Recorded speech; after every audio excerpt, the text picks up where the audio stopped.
राम मंदिर पर एक बार फिर सवाल उठे हैं और इस बार सवाल उठाया है आरजेडी के विधायक फतेह बहादुर सिंह ने। राबड़ी आवास के बाहर फतेह बहादुर सिंह ने एक पोस्टर लगाया। पोस्टर में लिखा कि मंदिर की घंटी जब बजती है तो संदेश देती है कि हम अंधविश्वास, पाखंड, मूर्खता और अज्ञानता की ओर बढ़ रहे हैं। जबकि स्कूल की घंटी बजती है तो यह संदेश मिलता है कि हम तर्कपूर्ण, ज्ञान, वैज्ञानिकता और प्रकाश की ओर बढ़ रहे हैं। तो सवाल है कि क्या राम मंदिर एक कुरीति है? राम मंदिर नहीं बनना चाहिए? क्या कहना चाहते हैं फतेह बहादुर सिंह? या फिर फतेह बहादुर सिंह समेत विरोधियों को डर है कि राम मंदिर के जरिए 2024 में बीजेपी की हैट्रिक तय है और उनके पास इसका कोई एंटीडोट नहीं है? आज अड़ी में बात इसी की करेंगे। राम मंदिर के मौके पर विद्यालय की घंटी क्यों बजी? बीजेपी के पास राम मंदिर की मलाई, इसीलिए विरोधी लेकर आए ये खटाई, विरोधी लेकर आए इस तरह का विरोध। लेकिन चलिए उससे पहले आपको बता देते हैं फतेह बहादुर सिंह ने क्या कहा। आरजेडी विधायक फतेह बहादुर सिंह ने कहा है कि नौजवानों के हाथ में कलम और किताब होनी चाहिए। कौन मना करता है इससे? कौन कहता है कि किताब और कलम नहीं होनी चाहिए? लेकिन सत्ता में रहने वाले लोग बच्चों को अंधकार में ढकेल रहे हैं। यह कहा उन्होंने। मंदिर बनने से वहां सिर्फ पाखंडी और मनुवादी लोगों का ही विकास होगा, यह कहा उन्होंने, बाकी लोगों का नहीं। हमें तो शूद्र कहा गया है, हम हिंदू हैं ही नहीं, और तो और धर्म ग्रंथों में हिंदू धर्म का कोई जिक्र नहीं है। यह कहते हुए आरजेडी के डेहरी ऑन सोन के विधायक फतेह बहादुर सिंह। तो पटना में राबड़ी आवास पर जो पोस्टर आरजेडी के विधायक फतेह बहादुर ने लगवाया, उसका कथन और उसका राजनीतिक प्रयोग भी आपको दिखाते हैं। दरअसल वो जिस चीज को कोट कर रहे हैं उसकी टाइमिंग पर आप देखिए सवाल क्या है। मेरे हाथ में वो पोस्टर है और यही पोस्टर इस वक्त आपको ये यहां पर इस बिग वॉल पर दिख रहा है। ये जो पोस्टर है, ये जो आप देख रहे हैं, इस पोस्टर में क्या कुछ लिखा है ये आप देखिए। मंदिर का मतलब है मानसिक गुलामी का मार्ग और स्कूल का मतलब होता है जीवन में प्रकाश का मार्ग। मतलब इधर देखिए, मंदिर का मतलब मानसिक गुलामी का मार्ग। राजनीतिक प्रयोग क्या है? इस पोस्टर के कथन का इस वक्त राम मंदिर के समय राजनीतिक प्रयोग है सनातन पर प्रहार। क्या ये यहां पर इनकी चाल है? आगे बढ़ते हैं, आगे की लाइन। आज पूरा पोस्टर मैं डिकोड कर रहा हूं आपके सामने। इस पोस्टर का कथन है स्कूल का मतलब जीवन में प्रकाश मार्ग, ये यहां पर लिखा हुआ है। तो इसका राजनीतिक प्रयोग स्कूल में ढूंढ रहे राम मंदिर की काट। क्या विरोधियों को यह लगता है कि राम मंदिर की जगह हम स्कूल की, कलम की और पेन की बात करेंगे, किताब की बात करेंगे तो ये उनको 2024 में फायदा देगा? आगे बढ़ते हैं, आगे आइए। यहां लिखा है मंदिर की घंटी बजती है तो हमें संदेश देती है कि हम अंधविश्वास, पाखंड, मूर्खता और अज्ञानता की ओर बढ़ रहे हैं।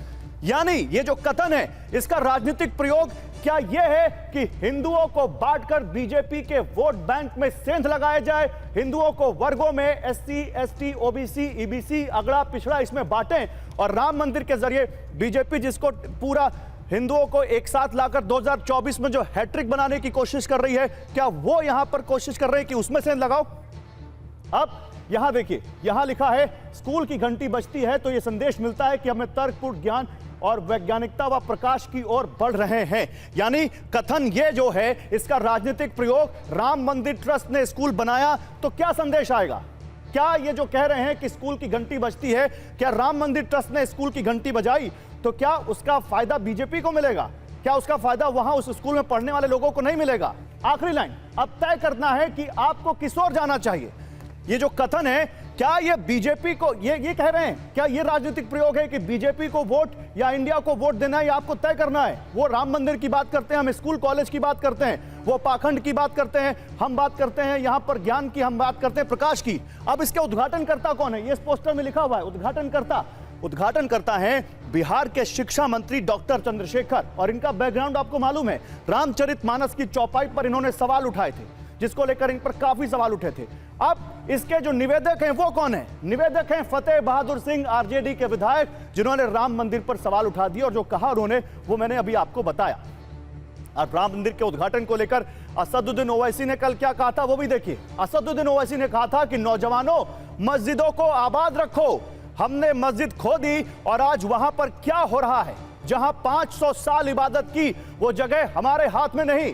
कहीं ऐसा ना हो कि मस्जिदें हमसे छीन ली जाएं।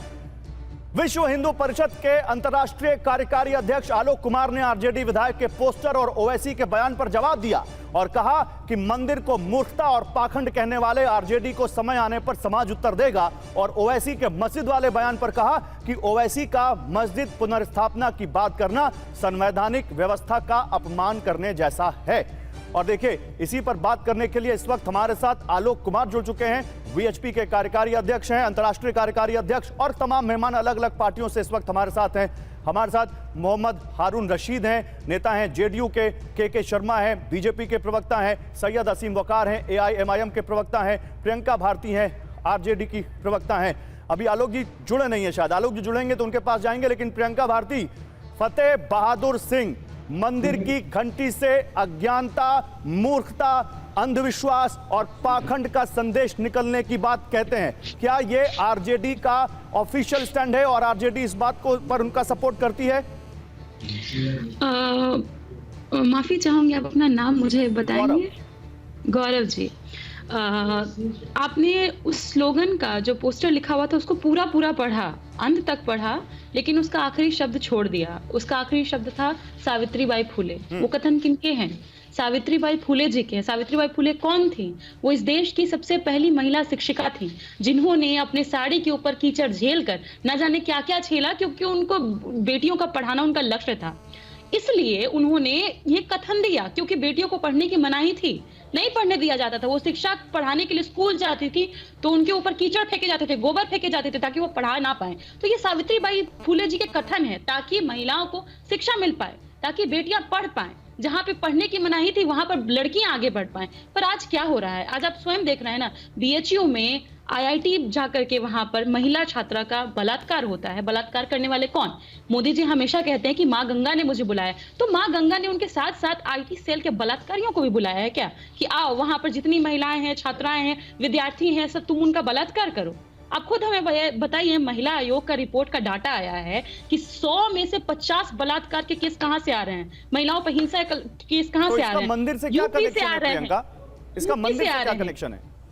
मंदिर से कनेक्शन सावित्रीबाई फुले बता रही हैं, हम थोड़ी बता रहे हैं।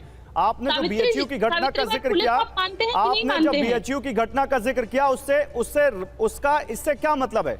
राम मंदिर से उसका मतलब हमारा ये है राम मंदिर से कि राम मंदिर में तो राम अब बसे ही नहीं है, वो तो वनवास ले लिए। जहां पर महिलाओं के साथ इतना बलात्कार होगा वहां राम जी विराजमान रहेंगे क्या? कब के छोड़ के निकल गए, और निकल कर कहां बसे हैं? वो तेजस्वी जी के मन में। तब ना बिहार में रोटी रोजगार मिल रहा है, क्योंकि भगवान भी यही कहते हैं और इंसानियत भी यही सिखाती है कि भजन से पहले भोजन की चिंता होनी चाहिए। और भोजन कैसे मिलेगा? रोटी रोजगार से। के शर्मा जी। ओके प्रियंका।